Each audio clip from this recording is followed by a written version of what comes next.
El doctor Ramón Echeverría, especialista en enfermedades respiratorias, concejal del Cantón también. Doctor, la época de invierno se presentan enfermedades respiratorias. Frente a una pandemia puede aumentar la preocupación si es o no el COVID. Sí, buenos días.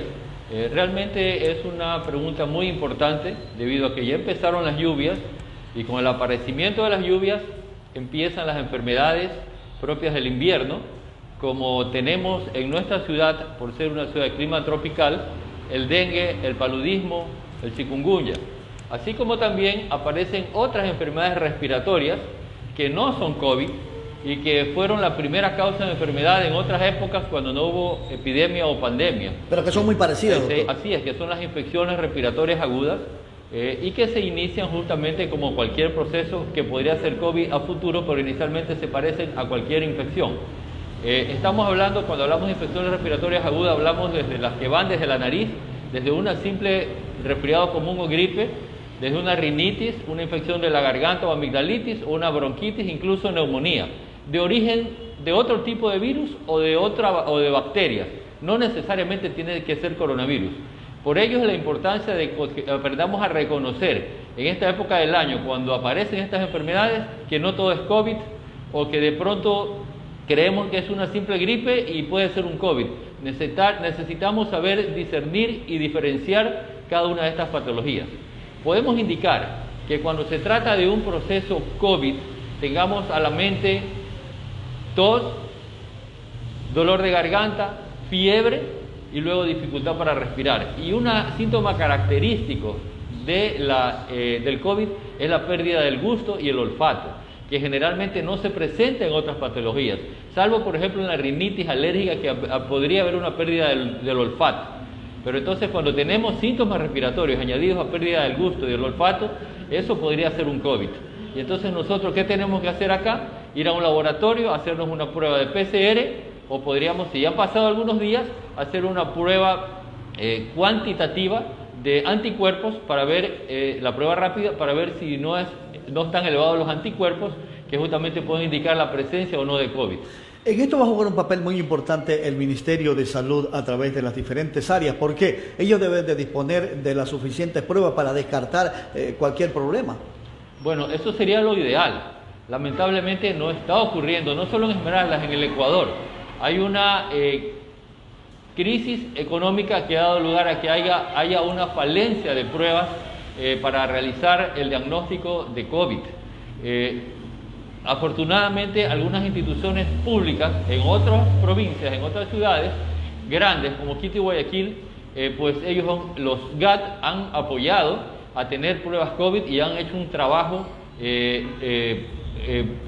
compartido, o un trabajo pues planificado entre instituciones, Ministerio de Salud, IES, y así como también con los GAT. En todo caso, pues acá no tenemos esa facilidad, las instituciones están en crisis, el municipio en su presupuesto no ha puesto nada para salud, a pesar de que yo manifesté que deberíamos tener algún rubro para salud, pero debido a la crisis se consideró que no había cómo poner recursos para salud, sino simplemente los que son competencias municipales. En todo caso, pues, es importante que sepamos discernir estos síntomas. Y con otras enfermedades que se puede confundir también un COVID, un proceso respiratorio al inicio, es con el dengue. Con el dengue porque produce los síntomas parecidos al inicio. Dolor de cabeza, fiebre, malestar. Y pues el dengue tiene otras características peculiares, que aparece un rash, es decir, unos puntitos en el cuerpo, que eso ya nos indica al tercer, cuarto día que se trate de un dengue. Pero inicialmente sus primeros síntomas son muy parecidos tanto a una infección respiratoria aguda por cualquier tipo de bacteria o virus, tanto como una infección por COVID o como también por un dengue. Entonces tengámosle mucha precaución. Y el dengue, de la importancia también del uso de los medicamentos. Cuando tenemos un dengue, nosotros no podemos usar aspirina ni sus derivados, que sí están indicados cuando se trata de un proceso de COVID. Por ello es importante que los pacientes visiten a un médico, visiten a un centro de salud, al hospital, para que se haga el diagnóstico. No nos automediquemos, sobre todo en esta época de invierno, donde hay enfermedades que tienen mucha similitud. Doctor, es que frente a la psicosis que hay, la gente enseguida piensa que tiene la pandemia.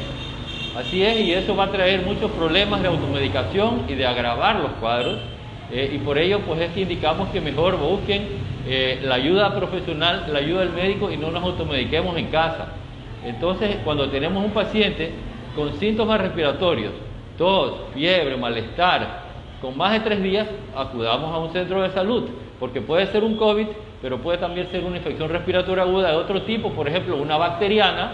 Dejamos que evolucione esta enfermedad creyendo que es COVID, tomándonos las agüitas, tomando todo lo que está indicado caseramente, y esa bacteria va evolucionando y llega a los pulmones y produce neumonía bacteriana, no neumonía por COVID. Y entonces ahí vienen problemas. Por ello es que, vuelvo a insistir, es importante que nosotros cuando tengamos estos síntomas que no sabemos qué es, acudamos a un médico, a un hospital, a un centro de salud para que nos hagan el diagnóstico, y si hay que hacer algún examen, alguna prueba especial, pues con más razón. Otra cosa que preocupa también es la falta de medicina en Esmeraldas para atender los efectos de la pandemia. Bueno, lamentablemente para la pandemia, para el COVID, no existe ningún medicamento que lo destruya, comprobado 100% científicamente.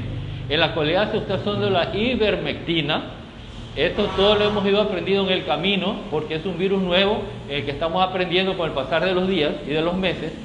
Y el uso de la ivermectina, se dice que la ivermectina actuaría a nivel de evitar que el virus se replique, es decir, se multiplique en el ser humano, y entonces al disminuir la carga viral, los síntomas serían menos intensos, así como también la transmisión sería menos agresiva. Entonces, esta ivermectina, que es un antiparasitario, que se usa para combatir los parásitos en la actualidad, pero que hasta hace pocos años era solo para uso animal, se usaba en el ganado, para inyectable, para destruir los parásitos. Ahora pues a través de un estudio científico se comprobó que actuaba a nivel de los parásitos en el humano también, y se ha utilizado ahora para la parasitosis humana. Pero se ha encontrado, por eso digo, no hay 100% un estudio científico que lo avale, que actuaría a nivel de la réplica del virus, y es por ello que al no tener nada, la clase médica pues ha optado por usar la ivermectina cuando empiezan los síntomas de COVID. Cuando los síntomas de COVID ya son muy agresivos, muy avanzados, esto quiere decir cuando ya empieza a haber dificultad para respirar, cuando la saturación de oxígeno se baja de 90, ahí pues ya entran otro tipo de medicinas, como los anticoagulantes, como los corticosteroides, que son medicamentos que antes no los usábamos, pero que ahora se han descubierto que actúan en las fases graves del COVID y que han salvado muchísimas vidas. Doctor, ¿qué opinión tiene sobre la vacunación que anuncia el gobierno? Bueno, yo creo que la vacuna es importante. Hay algunas corrientes en que hablan y quieren desprestigiar las vacunas, pero eso no es cierto. La vacuna es la introducción a nuestro organismo de un virus atenuado, el mismo que va a llegar al organismo y va a producir inmunidad, es decir, va a producir anticuerpos contra esa enfermedad. Y eso nos va a ayudar muchísimo, porque va a despertar nuestra inmunidad y va a dar lugar a que contrarrestemos esos virus. La vacuna va a ser puesta en 2 dosis, una inicial, otra 21 días después.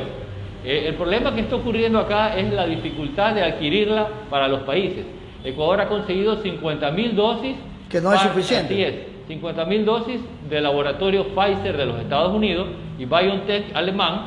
De este laboratorio ha conseguido 50.000 dosis y va a vacunarse a los grupos prioritarios, a los grupos que están en la primera línea, como son los médicos y el personal de salud que está trabajando directamente con COVID, así como la población de más alto riesgo, que son los ancianos, sobre todo los que están en los asilos o en los centros de cuidado de mayores, y sus trabajadores de alrededor, de tal manera pues que sea es el primer sitio, pero luego de esto se indica que a fines de enero vendría, luego en los meses de abril y mayo vendrían ya algunos millones de dosis para el resto de la población. Allí se priorizará pues más profesionales de la salud, más personal de la salud, las personas vulnerables, las personas con enfermedades discapacitantes, los maestros, e incluso los periodistas, es decir, la gente que está en contacto con el público directamente, serán priorizados, pero en una segunda etapa. Esta primera etapa, pues, y es muy pequeña, yo no sé cómo vamos a tratar de cubrir al personal de salud y las personas de la tercera edad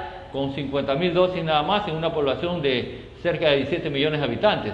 Entonces, yo creo que es importante que nos saquemos de la cabeza esa idea de que la vacuna hace daño.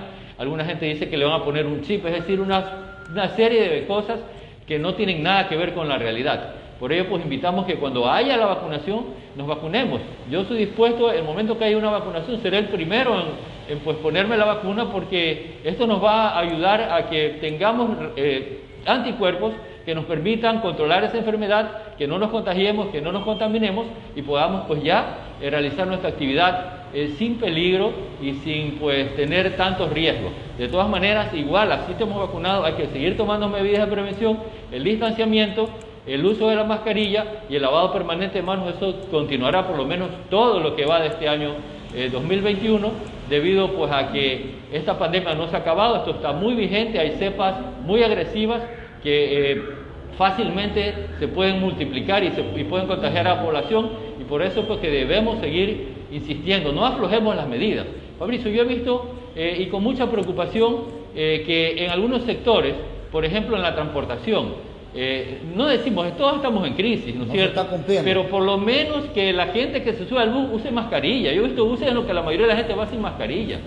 He visto en los restaurantes, usted va a un restaurante, cuando inició la pandemia, tienen el cuidado de pasarle alcohol o algún antiséptico a las mesas, a las sillas. Ahora usted llega a un restaurante, se sienta y no lo limpiaron. Salió un grupo antes de usted, se fueron, no sabemos si alguno de ellos habrá tenido COVID y ya no hacen el cuidado que antes se hacía. He visto sí que en los bancos toman la temperatura, echan alcohol, pero hay muchos sitios de concurrencia masiva que la gente ha aflojado las medidas y eso no está bien, porque esto todavía está pues presente, está vigente. Es más, hay un pequeño repunte en Esmeraldas, ya la sala de cuidados intensivos se está llenando, ya la sala donde se ingresan los pacientes COVID ya está pues multiplicando la cantidad de lo que había hace semanas atrás o meses atrás, donde ya había disminuido la cantidad de pacientes que van con COVID a los hospitales. Por eso es que no tenemos que aflojar las medidas, tenemos que continuar realizando las medidas de prevención de tal manera que no se nos vaya a producir pues una infección masiva de pacientes en Esmeraldas, que vaya a saturar nuestros servicios de salud y que vayamos a tener los grandes problemas que ocurrieron en Guayaquil al inicio de la pandemia y en Quito, como está sucediendo ahora, que las camas están pues abarrotadas en las unidades de cuidados intensivos y en las salas COVID completas y ya no hay para cómo ingresar más pacientes.